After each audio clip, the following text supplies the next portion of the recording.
ला ला ला ला ला ला ला ला। दुनिया भर में देखो जानवरों का डंका बाजे, सभी देशों के तख्तों पर बस जानवर ही साजे। देखो जानवर ही साजे भैया, जानवर ही साजे। तो आइए कहानी को आगे लेकर चलें।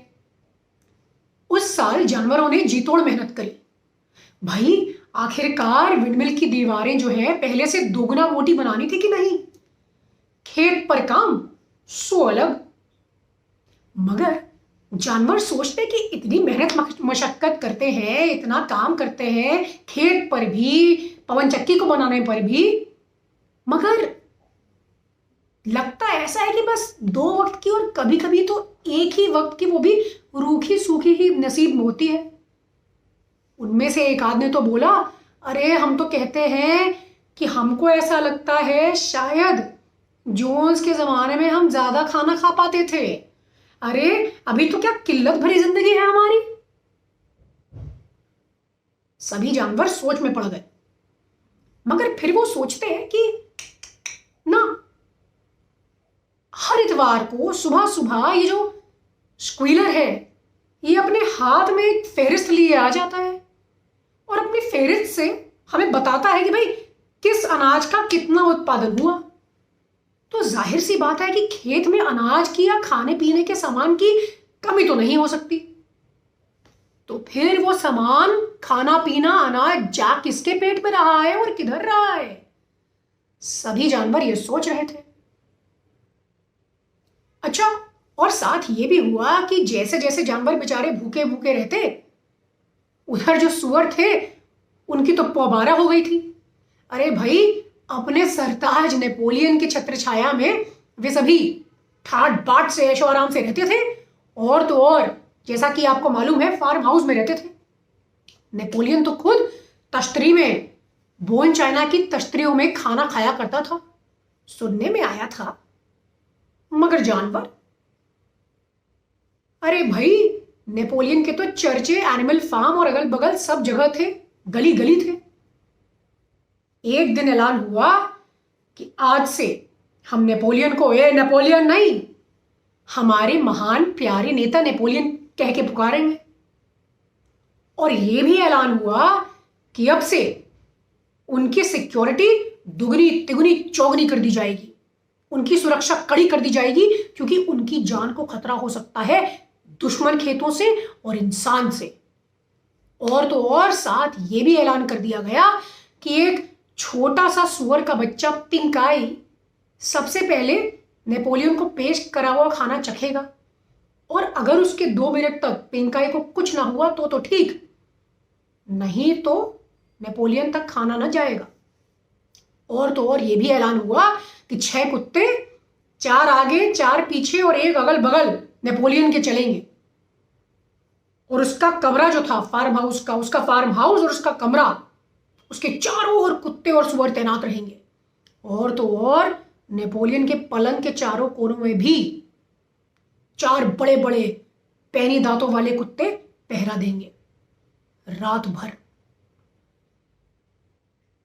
अब जाहिर सी बात है कि जब नेपोलियन से महान नेता या हमारा प्यारा नेता नेपोलियन बन चुका था, तो सब उनसे अदब से पेश आते, और सुअर तो उनकी तारीफों के पुल बांधने से पीछे ना हटते, कतई पीछे नहीं हटते। और तो और उनके लिए नई नई उपाधियां, नित नई उपाधियां ढूंढ ढूंढ लाते। हमारे प्यारे नेता, जानवरों का मसीहा, जानवर पितामह, इंसान का दुश्मन, इंसान से जानवरों के इंतकाम का सरताज, न जाने क्या क्या टेढ़े बेके, मोटे छोटे, बड़ी बड़ी छोटी छोटी उपाधियां लेकर वो उनके पास आते। और नेपोलियन तो बड़े खुश। अच्छा, बीच में एनिमल फार्म पर यह हवा भी चली कि भाई महान नेता नेपोलियन बड़े जादूगर हैं। अरे वो ऐसे ऐसे चमत्कार करिश्मे करते हैं कि क्या बताएं। जो भी अच्छा काम हो वो किसने करा? महान नेता नेपोलियन। और जो भी बदमाशी या बुरी चीज हो वो किसकी करतूत? अरे उस गद्दार स्नोबॉल की और किसकी?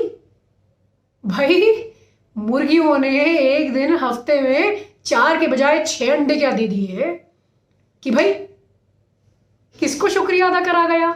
महान नेता नेपोलियन। 4 गाय 2 भैंसे तालाब में क्या उतर गई और पानी पी के ये क्या बोल दिया उन्होंने कि आहा कितना मीठा पानी है इस ताल का। तो भैया किसकी बदौलत? महान नेता नेपोलियन। अच्छी हवा चले तो महान नेता नेपोलियन, गर्मी हो, सड़ी हुई धूप हो, लू चल रही हो तो स्नोबॉल। भैया इसे कहते हैं छा जाना। जब यदा कदा ईद का चांद बने नेपोलियन इतवार की सुबह दर्शन दे भी देते तो उनकी हाजिरी सबसे पहले कौन लगाता? 4 मुर्गे और 15 मुर्गियां गला फाड़ फाड़ चिल्लाती चीखती और चिल्लाते और बांग देते मुर्गे और बोलते तुर्री नुमा आवाज देकर कि होशियार, खबरदार, हमारे महान नेता प्यारे नेपोलियन पधार रहे हैं। सभी जानवर हक्के बक्के होकर एक दूसरे को देखते, अरे भाई इनके तो बड़े जलवे हैं। और तो और जब वो स्टेज पर आकर प्लेटफॉर्म पे आकर खड़ा होता नेपोलियन तो उनके बोलने से पहले स्क्वीलर आकर उनका माइक ठीक कर देता। और उससे भी बड़ी बात ये कि हद तो इस बात की हो गई कि कवि मिनिमस जो है उन्होंने तो महान नेता नेपोलियन की शान में एक आड़ी टेढ़ी कविता भी लिख डाली, जिसको खुद महान नेता नेपोलियन ने कहा कि भैया इन्होंने इतनी सुंदर काव्य की रचना करी है, इस सुंदर काव्य को सीधा फार्म हाउस की दीवार पर और एनिमल फार्म की जगह जगह हर एक दीवार पर सफेद रंग से लिखवा दिया जाए। तो आइए क्यों ना हम कवि मिनिमस का वो महान काव्य नेपोलियन की गाथा को सुने।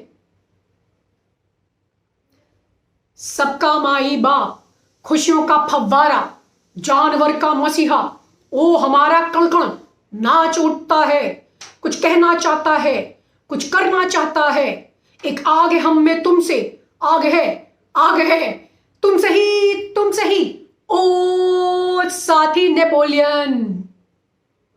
बस तुम्हारा कर दे एक बार दीदार, कर ले साथ के हम तो 16 समंदर पार, तुम्हारी नेतानी नजर अशांत मन को कर दे शांत जैसे शांत गहरा समंदर, ओ साथी नेपोलियन।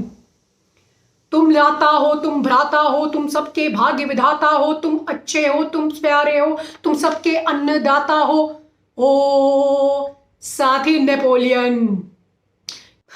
एक तरफ तो ये तमाम नाटक नौटंकी और रंगारंग कार्यक्रम चल रहा था, दूसरी ओर लकड़ी का वो गट्ठर जो याद है ना आपको, वो जस का तस ज्यों का त्यों एनिमल फार्म पे बड़ा धूप और धूल सेक रहा था। तो ऐसा है कि हुआ यूं, इसमें किसी की गलती नहीं थी, क्योंकि श्रीमान विम्पर और महान नेता नेपोलियन और उनके तमाम गुर्गे और मुखबिर जब भी सौदा तय करना चाहते तो खबर आती कि भैया जिससे सौदा तय कर रहे हैं जो स्नोबॉल गद्दार है उस ही खेत पर छुपा हुआ है और जिससे सौदा तय करना चाहते हैं उसी ने स्नोबॉल को पनाह दिया। अब आप बताइए कि दुश्मन को पनाह देने वाले से अरे भैया सौदा कोई कैसे मोल ले। तो इसलिए वो कभी पिंचफील्ड के पिल्किंगटन को सौदा देने को तैयार हो जाते लकड़ी का, तो कभी फॉक्सवुड के फ्रेडरिक को। मगर खबर आती कि भैया ये वहां है वो वहां है, तो बस इसी में आपाधापी में लोग लगे रहते, अफरा तफरी का माहौल रहता।